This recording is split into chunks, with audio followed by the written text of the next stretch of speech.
pertimbangan. Betul ya? Ada 2 pertimbangan. Yang pertama adalah terkait dengan method study dan yang kedua terkait dengan work measurement. Saya rasa ini sudah selalu saya tekankan di kelas, betul? Itu ya. Jadi kalian jangan sampai tidak bisa membedakan apa perbedaan dari work study itu sendiri dengan ergonomi misalnya. Sedangkan work study itu tugasnya untuk apa? Itu ada 2. Sebelum UTS kalian belajar tentang method study, setelah UTS kalian belajar work measurement. Itu yang penting.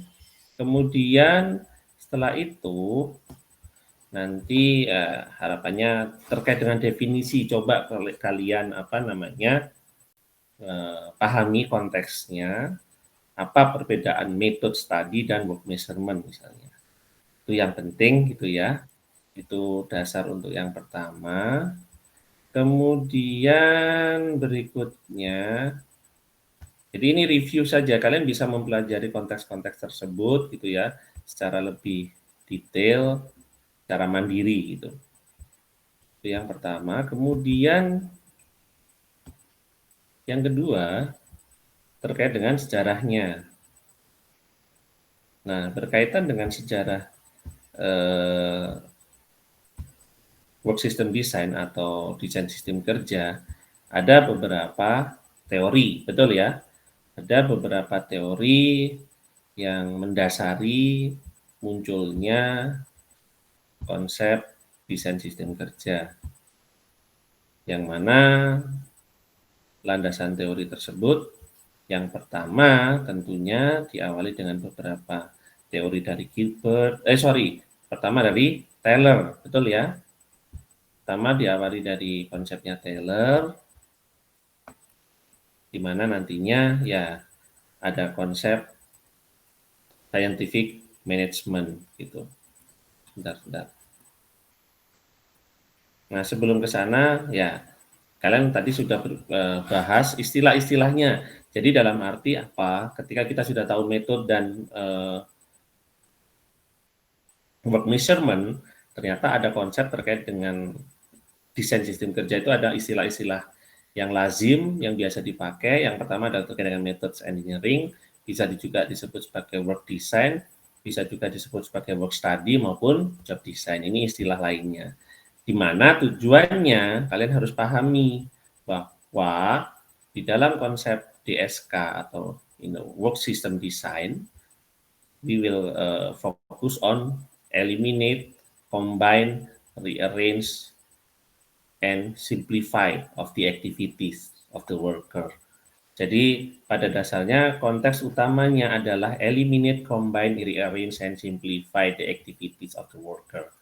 Jadi dari worker itu sendiri kita coba tuh 4 aspek ini, the 4 aspek based on the goals of the work system design. Eliminate, combine, rearrange, and simplify.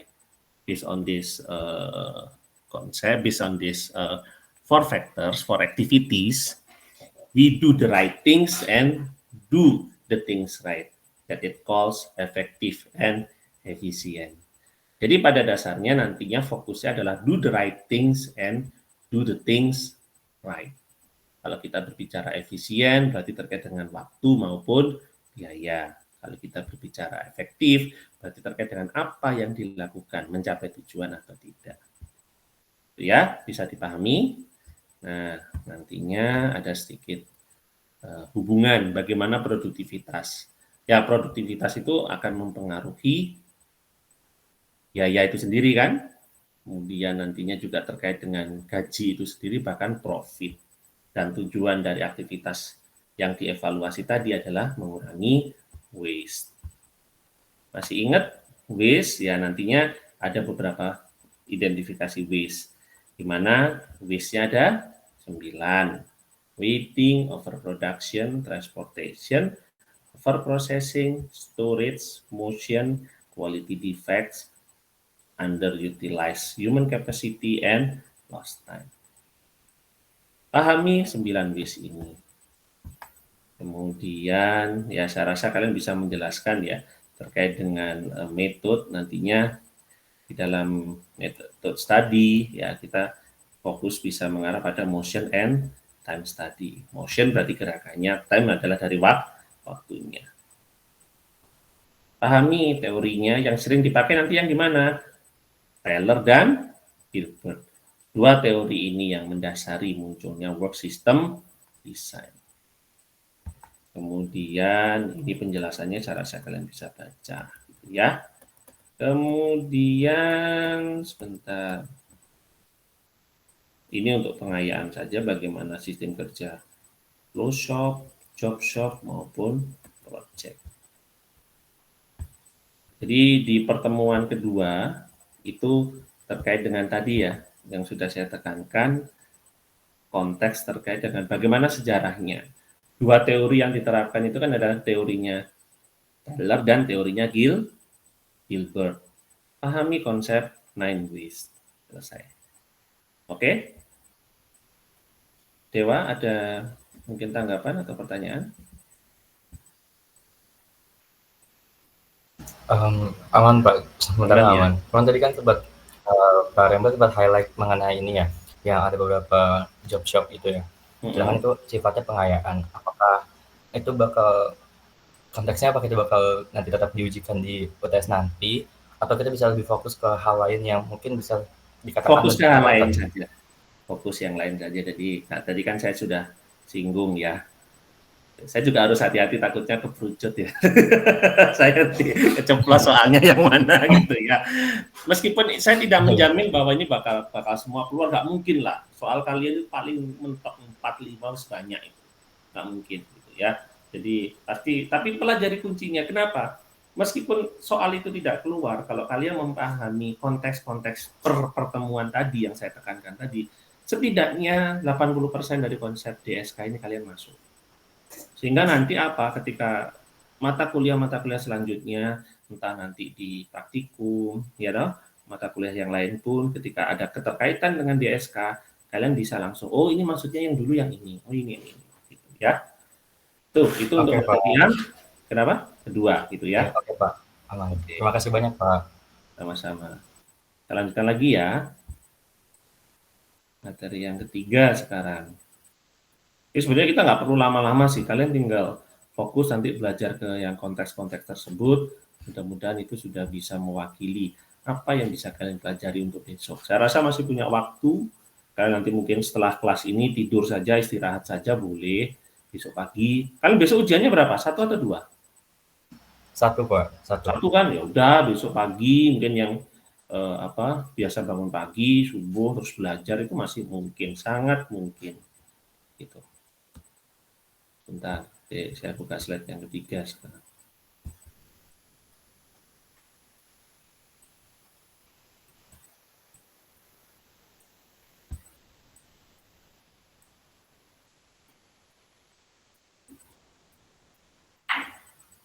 Ya, selanjutnya kita pelajari adalah terkait dengan interaksi manusia mesin. Sebentar.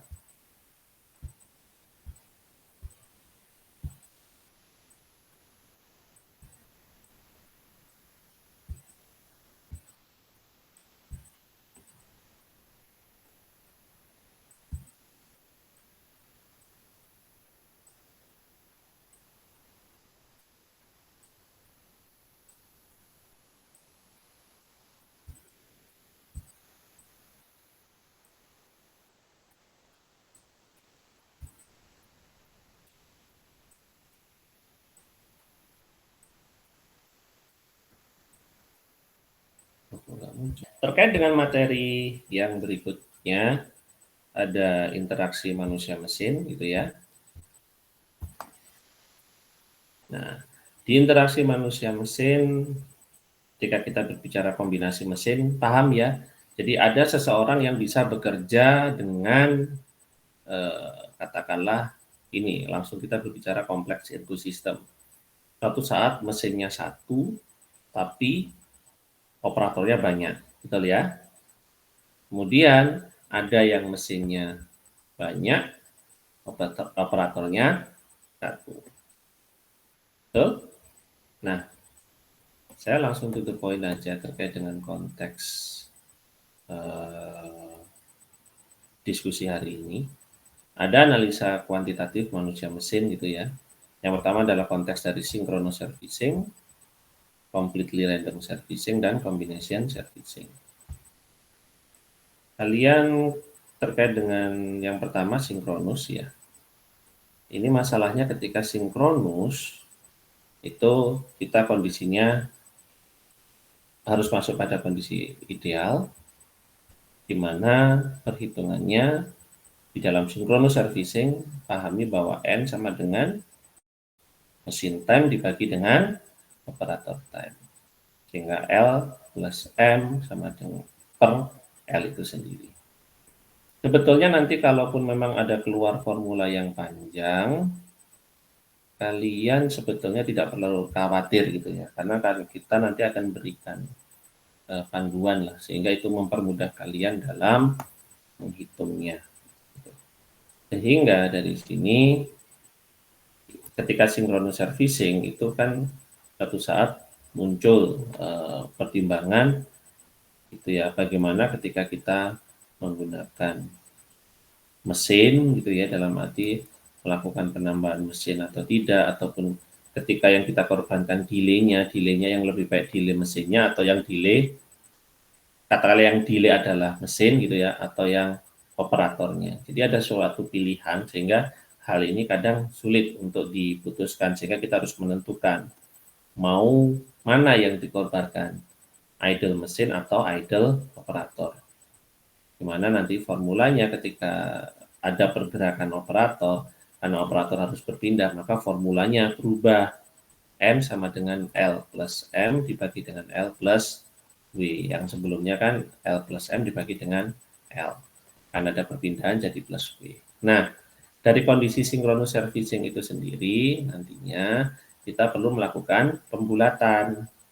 Jumlah operatornya itu mau katakanlah kita menggeser gitu ya dengan the expected cost ini, mau nantinya idle mesinnya itu turun gitu ya, sehingga nantinya ya yang dikorbankan operatornya, atau dan sebaliknya idle operatornya yang naik gitu. Jadi terkait dengan TEC ini ketika kita mau genapkan kan berarti pelajari penggenapannya, genapkan ke bawah atau genapkan ke atas. Kalau kalian hafal formula ini itu lebih baik. Tapi kalaupun enggak, mudah-mudahan nanti kalaupun jadi keluar gitu ya, ya pastinya kami tidak ingin kalian harus menghafal rumus gitu ya, tapi paham setidaknya ketika ada panduan dan sebagainya, kalian bisa membaca dari panduan tersebut. Itu. Jadi berbicara TEC N1 dan TEC N2 ada perbedaan formula. Sebetulnya nggak jauh beda kan, cuman kalau yang mau ya, telah A11 ini perbedaannya kan dibagi N1 saja. Kalau formula yang atasnya kan sebetulnya polanya sama. Sehingga nanti kalian bisa mengetahui dari contoh soal ini ya, berapakah jumlah mesin yang harus dilayani dengan operator sekian-sekian. Pelajari ini. Ini cara formula perhitungannya, kesimpulannya yang mana. Kalau completely random itu yang saya minta di kelas kalian untuk mengerjakan gitu ya. Terima kasih yang sudah mau mengerjakan, tapi yang belum ya mungkin nanti bisa dicoba. Tekankan dua ini. Satu terkait dengan sinkronus, yang kedua adalah completely random servicing. Ini untuk perhitungan binomialnya. Ya, kemungkinan besar kalau kalian bisa memprediksi, harusnya salah satu itu bisa muncul. Betul kan? Konteks ini, salah satu pasti muncul. Toh kalian misalnya Pak menghafal rumus itu sulit Pak. Yalah, coba dihafalkan. Tapi harusnya sih nggak harus dihafalkan. Biasanya kadang kan beberapa mata kuliah kalau ada formula yang panjang itu sih gitu ya. Karena konteksnya bukan kalian bisa menghafal rumus, kemudian bukan itu. Tapi kalian tahu konteks ini untuk apa, konteks yang ini untuk apa, formula yang ini untuk apa. Itu jauh lebih penting daripada sekedar menghafal rumus. Sehingga nanti kalian bisa tahu di expected cost-nya. Itu ya untuk yang completely random servicing. Jadi memang ada beberapa indikator yang berbeda antara kedua konteks ini. Pelajari aja lah gitu ya. Entah, pasti salah satu keluar ini, yakin. Karena apa? Hitungannya ada di sini. Gitu. Jadi di konteks apa namanya? Berbicara DSK, kalian kalau jeli udahlah latihan 2 soal ini. Ya toh? Antara sinkronus dan completely random. Wes, kalian mau belajar itu wes mudah-mudahan besok pasti bisa. Gitu. Ya. Itu yang bisa saya perkuat gitu ya, yang harus kalian pelajari lebih detail, lebih dalam. Karena konteksnya ya di DSK itu. Itu. Ada pertanyaan untuk yang materi ketiga? Pahami? Paham ya? Dicoba lagi 2 itu. Cukup sudah. Nggak usah coba yang lain-lain lah. Gitu. Kalau saya ya. Gitu. Pokoknya kalau DSK sampai dapat jelek itu yang rugi kalian. Maksudnya itu berarti kamu nggak nyoba, itu aja.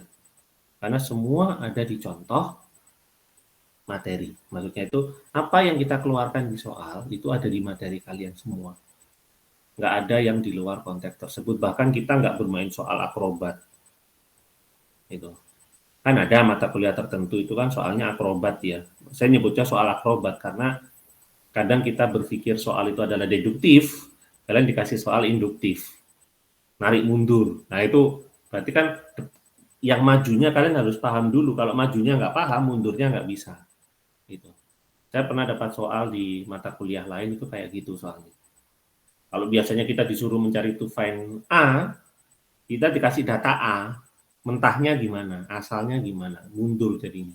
Nah itu enggak lah, buat kalian untuk S1 enggak sampai ke sana. Tapi kalau untuk yang S2 mungkin kita akan tarik mundur. Gitu. Kalian pahami deduktifnya dulu. Itu bukan induktif. Itu ya. Udah ya, materi yang ketiga, paham? Penekanannya sudah saya tekankan. Kemudian materi yang keempat.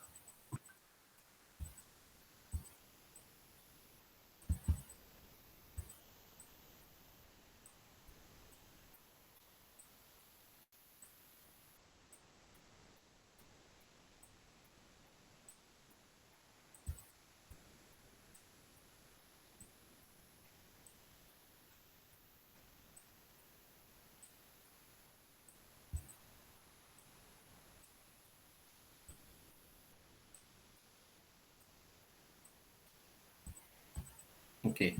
Nah, materi yang keempat, kita berbicara aktivitas produksi. Pelajari apa sih sebetulnya dimaksud dengan sistem. Ya tak? Sistem produksi. Berarti di situ pasti ada input, proses, dan output. Bentar, saya sembari cross check juga.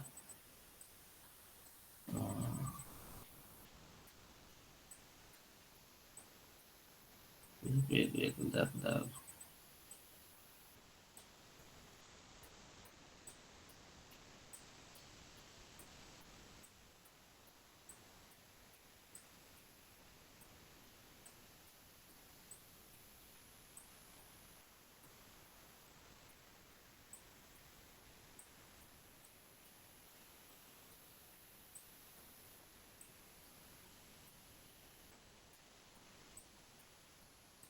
Oh, oke.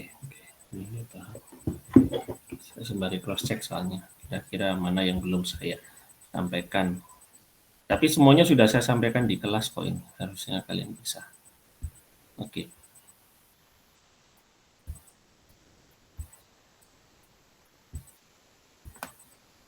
Jadi pahami tentang konsep sistem. Ada input, proses, dan output. Kemudian bagaimana kalian bisa menjelaskan tentang sistem produksi itu, di mana sistem produksi nanti tidak akan lepas dengan konsep yang namanya produktivitas. Apa yang dimaksud dengan produktivitas? Pelajari, gitu ya. Kemudian ketika kita berbicara produktivitas, tentu nanti ada triple P model gitu ya. Ada konsep performance, profitability maupun productivity. Bagaimana bagian itu semua pembagiannya?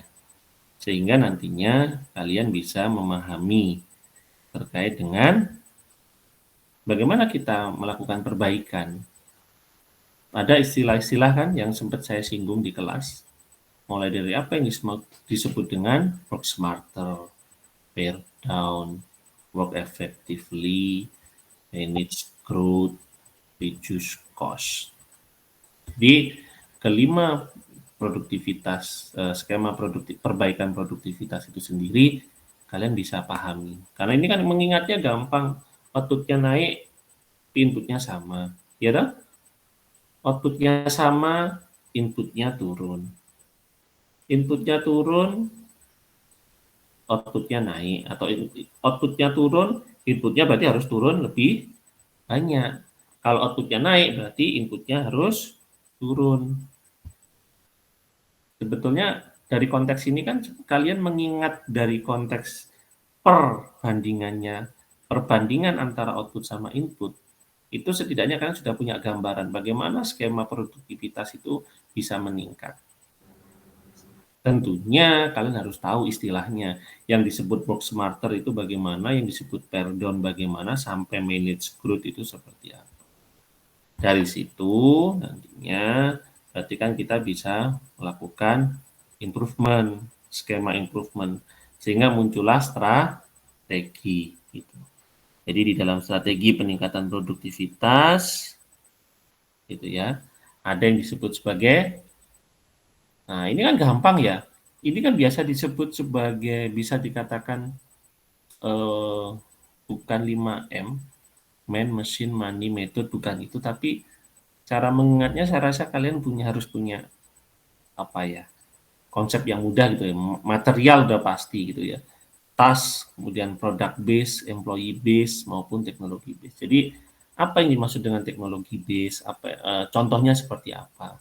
Kalau kalian berbicara bisa dilakukan dengan material base dalam improvement strategi, peningkatan produktivitas, caranya kalau yang tadi kan skemanya ini kan, kalau ini kan strateginya apa ya? Berarti teknologi base, berarti perbaikan dengan CAD dan sebagainya. Tadinya tanpa CAD misalnya. Kemudian ketika kita berbicara material base, berarti bahan bakunya kan yang diperbaiki, quality of materialnya yang diperbaiki. We try to improve the quality of the materials. Based on the technology base, yeah, we can concern with the effort when we use like a CAD, computer aided design, we can use FMS, flexible manufacturing system. So based on this technology base, we can do 4 aspects. And then for the second, about the material base, we can concern with this one. For the task base, we can concern with, about the task, we concern with management style or culture of the work, like a culture behavior or something else. And then for the product base, we can concern about value engineering or value analysis, or about product diversification and standardize and simplification, reliability engineering, and also the product promotions. Then if we focus with employee base, we concern about the employee, concern about the promotion, concern about the financial bonus, or we concern about the employee development, we concern about the how to decide about the decision making, and we try to involve the employee. So this one, we have 5 strategy to improve the productivity. So concern with the technology, concern with the material, concern with task, concern with product, and also employee. Please study about this concept. And then for the productivity improvement tools, I think it is only about, to add your point of view based on the productivity improvement tools. Yeah, we do not concern for this one at this time for this class. It is later, we can discuss later in another course. But our focus letter, we can focus on MEPI. This is this cycle of productivity. First, concern with measurement, continue with evaluation, planning, and improvement. Oke, itu yang perlu ditekankan untuk konteks materi yang keempat. Paham? Jadi ada berapa tadi? Konteksnya, skemanya, betul ya? Produktivitas itu maksudnya secara umum produktivitas seperti apa, kemudian skemanya apa, strateginya apa, ya kan? And then siklus. So for the productivity, concern with the definition of productivity. Please concern with the theme of productivity improvement. Then concern with strategy to improve the productivity. Okay, and the last concern with the cycle of productivity. We call it MEPI. Any question about it? Ahmed? Aman? Aman, Pak, aman. Okay, thank you. Thank you, Yeah. Pak. Concern with this one. Concern with three aspects. Four, I think four. First, for the definition, okay? And then the second, concern with theme of the productivity improvement, and concern with the strategy, and the last concern with the cycle. Okay? Itu materi yang keempat. Oke. Paham ya? Jadi kalau ada interupsi, ada pertanyaan, kalian bisa interupsi langsung terkait dengan peta kerja.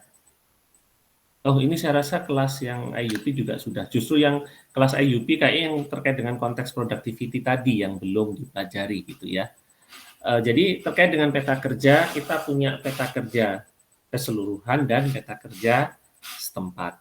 Betul ya? Nah, peta kerja keseluruhan gitu.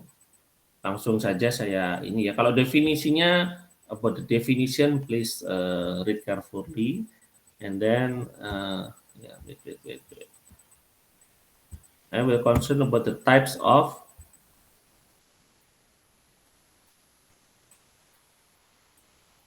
process mapping, gitu ya. For the overall process mapping. Bentar, saya cek nih dulu. Buatlah, oke. Nah, di proses mapping ini saya rasa kalian juga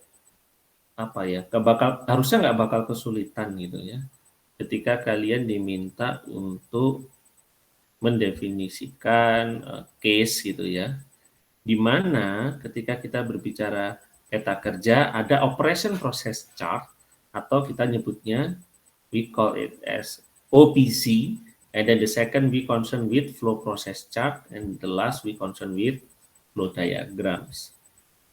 Saya rasa pelajari, please study about OPC, how to create a OPC based on the definition of based on the case study. Jadi nanti kita akan berikan contoh gitu ya, ulasan kegiatan. Kalian bisa membuat misalnya OPC-nya bagaimana, kemudian concern with FPC. Bagaimana cara membuat FPC? Fokus di beberapa hal ini saja. Bagaimana membuat OPC, bagaimana membuat FPC, ya, how to create, and then concern with flow diagram. 3 slide ini saja pahami secara lebih baik gitu ya. Kalau flow diagram harusnya lebih mudah gitu ya. Yang lebih detail itu kan sebetulnya ada di FPC dan OPC. Kalau kita berbicara FPC, ada kegiatan ya sudah. Nanti urutannya seperti apa, tinggal baca soal ceritanya bagaimana, kalian tinggal membuat urutannya. Itu. Oke. Sampai di sini untuk peta kerja keseluruhan for overall mapping process. Ada pertanyaan dulu? Paham ya? Bisa ya kalian Paham, Pak. Bisa, Pak. OPC contohnya sudah banyak. Tolong fokus the main body in the right side, ya. Jangan sampai terbalik in the left side. The main body ada di paling kanan. Itu. Kemudian urutan, the sequence of chart symbols, concern with the chart symbols. Jangan sampai kayak saya kemarin kebalik juga gitu kan nulisnya. First about operation, betul? And then transportation, inspection, delay, and storage. O, T, I, D, S. Iya kan? Pahami ini, chartnya detail. Karena kalian nanti kan nggak open book ya. Betul? Kalian kan closed. Yang penting kalian pahami ini, isinya apa saja. Iya Mas Satrio, permisi Pak, boleh dijelasin buat simbol flow process chart. Ya, symbol of the flow process chart, we concern with 5 symbols. Kita concern di 5 simbol. Yang pertama adalah operasi. Ini loh yang sebelah yang ada titik hitam ini. Jadi kalau nanti kegiatannya adalah memotong, kemudian mengemas, itu kan kegiatan kan, operasi kan. Ya sudah, berarti simbol ini kalian beri tanda hitam. Paham? Nanti kalau dia melakukan menunggu, misalnya operator menunggu proses apa sebelumnya, ya sudah ketika di situ ada keterangan proses menunggu, berarti harus kalian isi warna hitam untuk yang delay. Gunakan simbol ini loh, 5 simbol yang sebelumnya sudah sempat disinggung. Nah ini, OTIDS. Berarti ngingetnya paling gampang ya OTIDS gitu ya. Kalau kalian pahami OTIDS gitu aja, 5 simbol ini ya sudah. Kalau di OPC ini yang kita pakai kan seringnya adalah operasi dan inspeksi diakhiri dengan storage kan yang paling bawah. Betul? Tapi kalau OPC itu OTIDS-nya semuanya dipakai. Gitu. Jadi kelima simbol gitu ya, dalam arti kelima aktivitas itu dipakai. Jadi chart simbolnya, jadi misalnya ada satu aktivitas apa gitu ya, berarti kalian berarti setiap aktivitas nantinya kalian buat 5 simbol ini. Paham? Kalaupun misalnya nantinya yang di sini adalah muncul operasi dan inspeksi secara bersama-sama, ya udah kalian sambungkan itu 2 gitu ya. Berarti yang harus diisikan yang warna hitam dan yang bentuk persegi kan. Yang di hitam itu adalah lingkaran dan persegi. Paham ya? Tapi jarang sih biasanya aktivitas ganda itu jarang. Mesti rata-rata satu. Terpisah gitu. Namun ya kalau memang ada case soal kayak gitu ya sudah tinggal ikuti saja alurnya. Paham?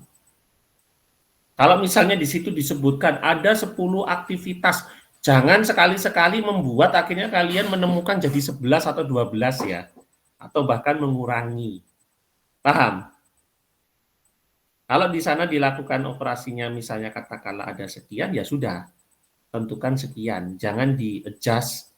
Kemudian Pak ini kayaknya harus ini bisa disederhanakan Pak. Nah kecuali nanti diminta untuk menyederhanakan. Paham? Jadi kalau case awalnya memang ada sekian, gambarkan itu dulu. Jangan diubah. Kecuali nanti berikan analisis misalnya. Apakah itu sudah baik atau belum? Kemudian adakah kegiatan yang bisa di-merge, digabung? Misalnya, nah itu boleh. Itu. Jadi simbolnya pahami, OTIDS. Saya buat singkatan aja sih biar gampang ingetnya gitu ya. Mungkin kalau besok kalian, oh berarti ada OTIDS, O operasi, operation, T-nya adalah transportation, I-nya adalah inspection, betul? D itu delay, kemudian S adalah storage. Paham? Nah, ya cara membuatnya sederhana sebetulnya. Prosesnya taruh di paling kanan, aktivitasnya apa aja taruh di paling kanan, betul ya? Sebelah kiri taruh simbol. Kemudian mungkin di sini yang sebelah kirinya lagi, satu kolom ini kalian taruh waktu. Gitu. Kalau memang di situ tidak ada distance, tidak ada jarak, ya nggak usah. Kalau yang di situ diketahuinya waktu, ya buat waktu saja. Nggak usah ditambah yang lain-lain. Gitu. Oke? Kalau nanti di situ diketahui juga distance, gitu ya, ya tulis distance-nya. Tapi kalau enggak waktu, ya waktu saja. Buat sesederhana mungkin, jangan nambah PR lagi, gitu intinya.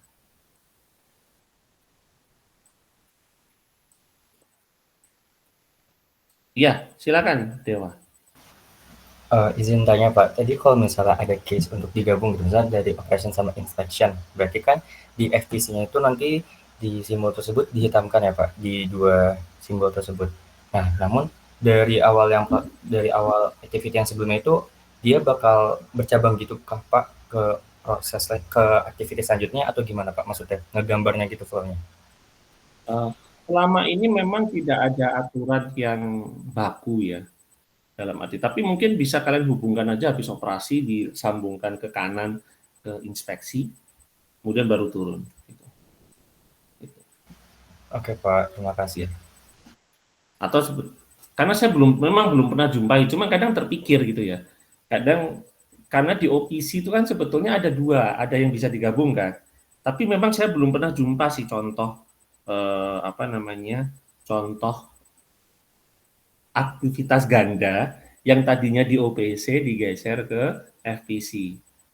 Gitu. Paham ya? Cuman kalau yang seperti itu, yang penting kalian juga mencantumkan dua, itu aja sih kalau saya itu.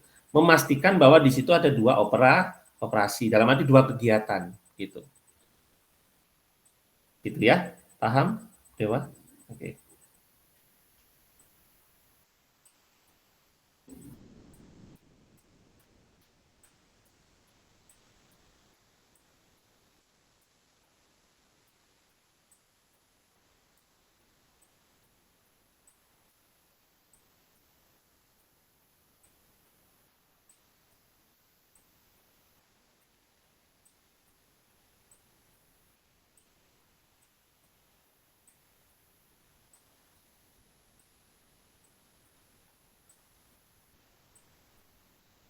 Bentar ya, mohon maaf. OPC contohnya sudah ada, FPC, kalau FPC mungkin nanti tergantung case-nya, kalau kolomnya cuma dua ya, kalau dua, ya maksudnya tidak ada kolom distance ya, berarti distance-nya tidak perlu kalian tambahkan gitu. Tapi kalau ada ya buat distance. Kalau OPC, concern dengan main body taruh di sebelah kanan. Please focus for the main body in the right side, not in the left side. Oke. Ahmed, any question? All good, Pak. All good, oke, thank you. Itu Welcome, ya, Pak. tolong dipahami. Kemudian nanti, oke, kita lanjut lagi. Jadi peta kerja keseluruhan itu memang penting ya. Mungkin nanti yang keluar yang mana saya tidak sebutkan, tapi setidaknya sudah saya ulas gitu ya. Memang ya nggak mungkin lah kita soalnya apa gitu. Kami tidak membiasakan seperti itu, tapi hal-hal penting ini saya rasa kalian sudah bisa prediksi, bisa pelajari lebih fokus. Karena memang yang sering dipakai nanti di perkuliahan selanjutnya yaitu salah satunya gitu ya. Oke, sebentar. Nah, selanjutnya ada peta kerja tempat gitu. Yang peta kerja setempat ini dibagi jadi 3.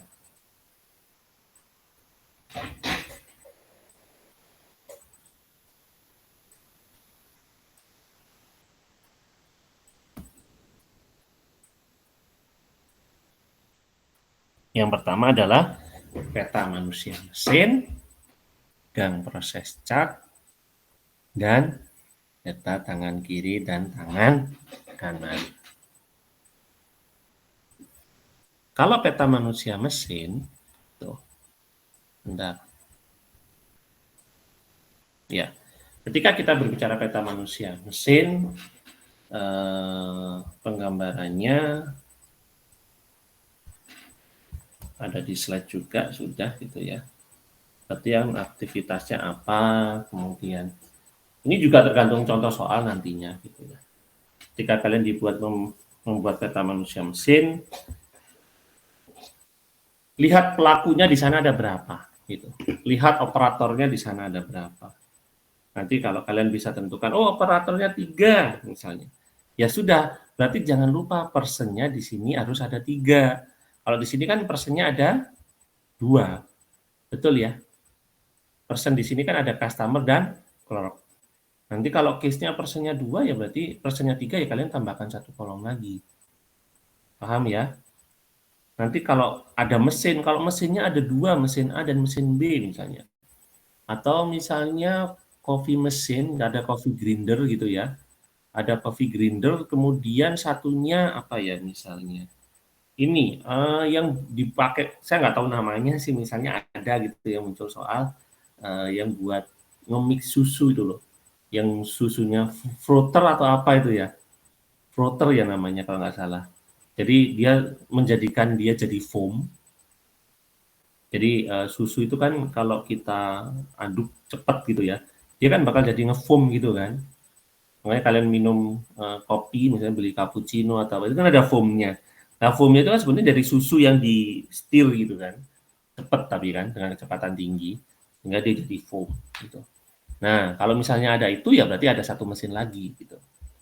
Kalau contoh di sini kan personnya ada 2, mesinnya cuma 1. Paham? Itu ya. Jadi kalau membuat pen mesin chart, caranya seperti itu. Untuk proses selanjutnya ya sudah, kalian tinggal ngikuti alur aja, soal ceritanya bagaimana, tinggal kalian harus jeli. Jangan sampai terlewat. Ya, jangan sampai terlewat, oh kurang lagi, tambah 1 lagi, nggak ditulis step-nya. Ya, jangan. Kemudian kita bisa menghitung jumlah utilitasnya. Gang proses chart ini jarang sih sebetulnya ya yang pakai itu, tapi ya bisa juga dipakai. Sebenarnya terkait dengan gang proses chart itu sendiri juga nggak terlalu beda sebetulnya dibandingkan dengan yang namanya main machine chart gitu. Karena ujung-ujungnya di gang proses chart juga lebih ke aktivitasnya sih juga kita akan tahu di sana. Cuman kalau gang proses chart itu kalau di sini kan ditulis menitnya berapa gitu kan, berapa menit gitu kan, atau berapa detik. Cuman kalau gang proses chart itu mereka membuat semacam skala gitu. Mereka membuat skala, dalam arti dibuat skala 0 sampai 16, berarti kan menit 0 sampai menit ke 16. Dan dia ada di menit berapa itu digambarkan di sini. Gitu. Itu aja perbedaannya. Tapi yang sering ditanyakan itu banyak yang biasanya sih di main mesin proses chart atau malah justru ini yang penting gitu. Ini tuh biasa dipakai nanti ketika kalian praktikum juga. Peta tangan kiri dan peta tangan kanan. Pak, di sini nggak ada contohnya ya? Betul ya? Di sini kan nggak ada contohnya bentuk peta tangan kiri, peta tangan kanan kayak gimana Pak? Sebetulnya mirip dengan main mesin chart gitu ya. Tapi nanti kalau di main mesin chart itu, kalau di peta tangan kiri, peta tangan kanan, left hand untuk yang ini apa left and right hand chart gitu ya, peta tangan kiri, peta tangan kanan, kalian fokus saja buat 2 aktivitas dalam 2 kolom sebetulnya. Kolom yang kiri adalah kegiatan tangan kiri, kolom yang kanan kegiatan tangan kanan. Gitu. Jadi nantinya aktivitasnya. Jadi kalau tangan kirinya mengerjakan sesuatu, tulis di situ. Kalau tangannya kanan nganggur, berarti kosong. Paham nggak maksud saya? Gitu. Kalian menulis wait juga boleh, gitu ya. Ini, saya ngambil contoh sederhana. Asumsikan pekerjaan antara customer dan clerk ini adalah kiri dan kanan. Paham? Nanti misalnya aktivitas itu dilakukan oleh kedua tangan, berarti ditulis sama kanan dan kiri. Ngerti? Nanti kalau misalnya aktivitas kedua dilakukan dengan tangan kanan, berarti yang diisi yang kanan tok. Ini siapa? Kal Putra Adam ini mana? Ini bingung atau hanya sekedar Enggak kok Pak, masih berproses berpikir Pak, masih sambil bingung berpikir Mas? saya Pak. Lu nggak apa-apa kalau bertanya nggak apa-apa. Jadi mumpung belum ujian gitu ya, kalian boleh menanyakan sampai besok sebelum pukul 10 gitu. Misalnya mau WA saya, silahkan kalau mungkin ada pertanyaan. Oke, Jadi baik. maksudnya gini loh, jadi misalnya aktivitas itu di situ diketahui, operator melakukan apa ya misalnya pengisian apa bahan baku dengan kedua tangan. Berarti ya mengisi bahan baku di kanan tangan kiri, kolom yang kiri yang di customer ini, misalnya gitu ya, itu diisi, gitu loh, paham ya? Kemudian kolom yang kanan untuk tangan kanan juga diisi, paham? Makanya berarti aktivitas tersebut dikerjakan dua tangan. Misalnya ini contoh, asumsikan customer ini adalah tangan kiri. Sebentar, mungkin saya kasih contoh lain ya. Saya buatkan slide aja sih. Saya buatkan kolom. Mungkin dengan seperti itu kalian lebih mudah paham gitu ya. Bentar.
Nah, jadi ini contohnya, misalnya di situ ada soal cerita diketahui, gitu ya. Operator melakukan pengisian box dengan komponen menggunakan dua tangan. Ya berarti nanti yang tangan kiri tulis mengisi box, yang tangan kanan juga sama mengisi box, gitu. Kemudian setelah itu operator mengambil gunting dengan tangan kanan. Kalau mengambil gunting dengan tangan kanan, ya wes tangan kanannya tok yang diisi di sini mengambil gunting, nanti waktunya berapa. Kemudian misalnya operator memotong tutup box dengan tangan kanan, ya sudah berarti di sini memotong tutup box misalnya gitu. Tambahkan di sebelah kanan. Sampai di sini paham? Tinggal kalian mappingkan saja sebetulnya. Mungkin ada pertanyaan, silakan. Ya, ini siapa? Oh, Nicholas. Permisi Pak, untuk main mesin chart, apakah pelakunya ini hanya yang berinteraksi langsung dengan mesin, atau bisa indirect berinteraksi tidak langsung ke mesin seperti contoh manajer? Oh, gini. Jadi kalau kita berbicara main mesin chart, ya langsung yang terikat dengan pekerjaan itu secara langsung. Kalau manajer nanti memang harus melakukan inspeksi sebelum produk itu dilepas, ya berarti tambahkan di situ, karena kan berarti dia menjadi bagian dari proses. Tapi kalau manajer itu tidak langsung terjun dalam pengambilan keputusan produk itu selesai rilis atau tidak, ya berarti nggak perlu. Itu ya, Nicholas. Ada tanggapan? Paham?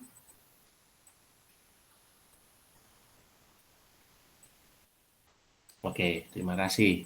Oke, jadi itu yang harus kalian pelajari. Peta kerja keseluruhan, overall, ya, nah? And then peta kerja setempat, itu. Dua, mana yang kalian pelajari tadi? Tadi kan keseluruhan ada 3, ya, nah? Mungkin ya nanti yang keluar nggak tahu yang mana gitu ya, kali salah satu. Itu. Tapi saya rasa udah saya bahas sekarang jelas. Kemudian yang berikutnya ada 3 lagi yang setempat, betul? Main mesin, kemudian Gantt proses chart, caranya nggak terlalu beda jauh. Dan terakhir adalah peta tangan kiri, tangan kanan. Left and right hand chart. Untuk materi peta kerja ini, apakah bisa dipahami dengan baik? Ada pertanyaan? Ida Dayu? Oh, silakan, Dea. Baik Bapak, saya izin bertanya mungkin terkait yang tadi left and right hand chart-nya itu, ketika mungkin cuma salah satu tangan aja yang melakukan pekerjaannya, apakah hanya dikosongi atau mungkin karena beberapa referensi itu saya lihat itu ada beberapa yang diberikan keterangan idle atau mungkin hold seperti itu, Pak. Boleh. Tambahkan wait, hold boleh. Karena nanti kalau hold itu takutnya dia menahan, Mbak. Jadinya kayak semacam aktivitas. Tapi kalau wait saja ya, jangan diisi hold. Karena nanti kalau ketika berbicara hold, elemen terblik itu hold kan ada.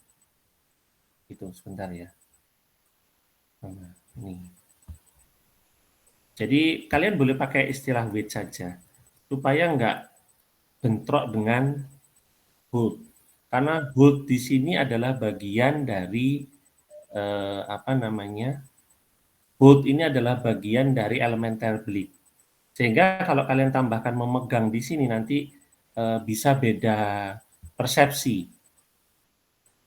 Gitu. Paham ya? Paham Bapak, terima kasih banyak. Oke, terima kasih. Nah, sebentar.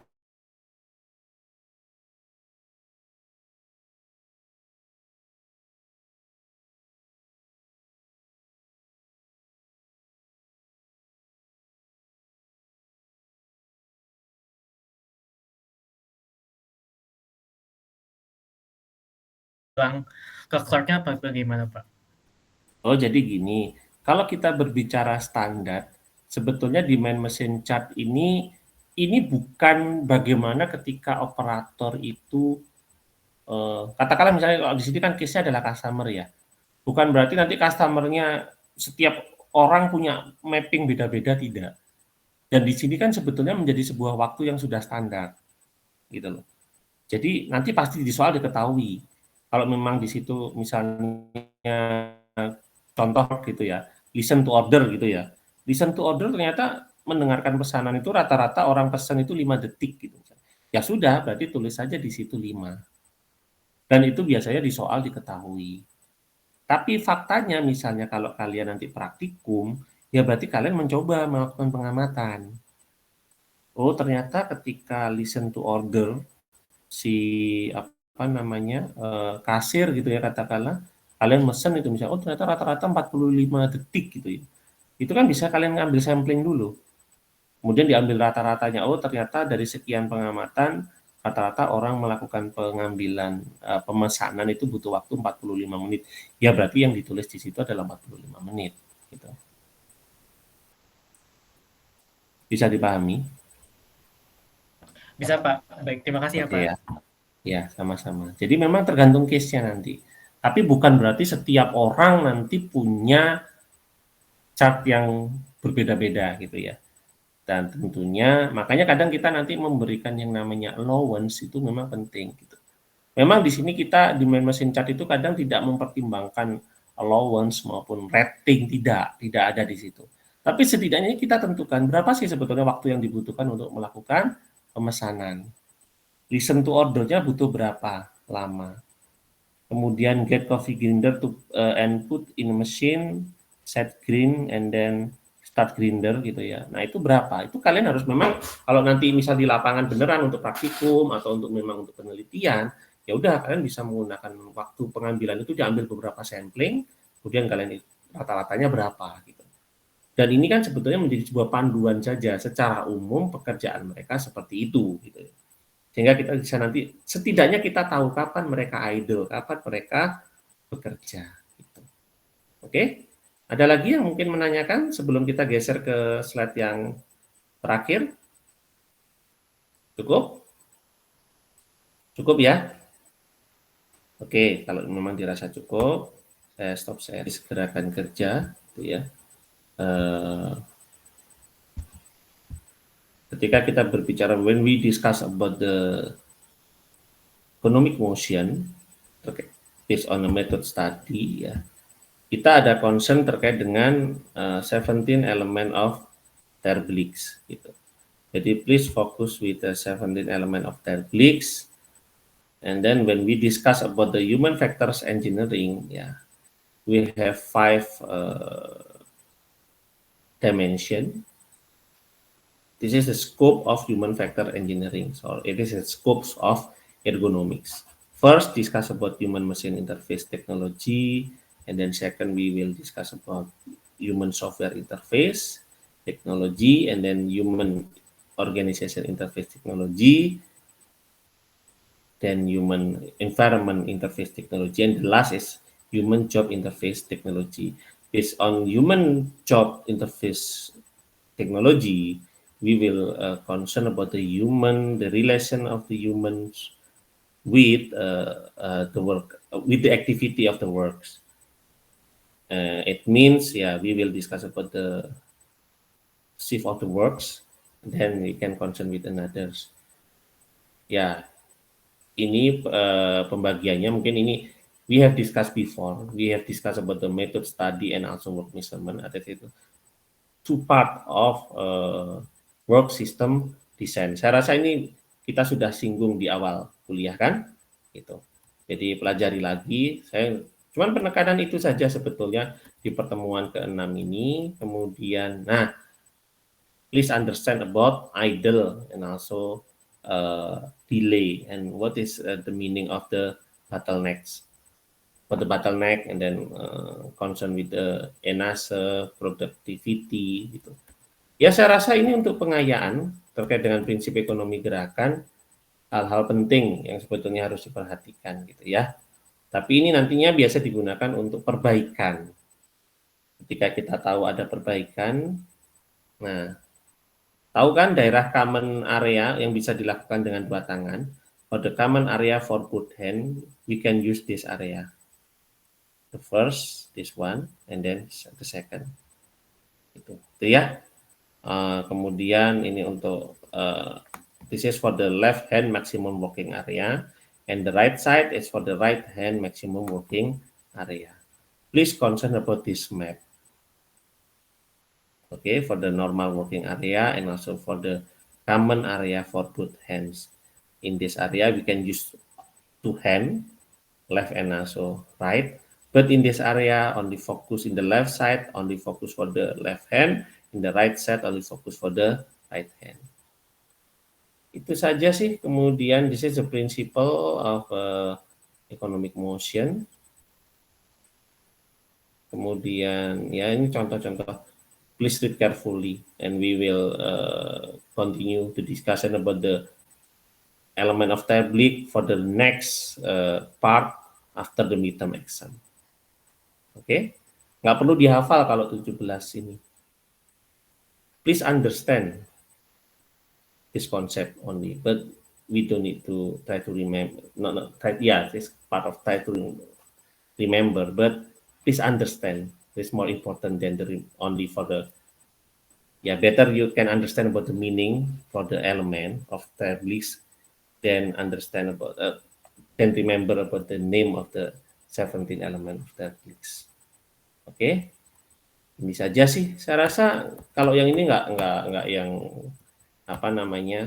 nggak terlalu banyak dampaknya gitu. Concern di pertemuan 2, 3, 4, dan 5. Yang ini untuk memperkuat saja sebetulnya materi yang sebelumnya. Gitu. Sampai di sini ada pertanyaan?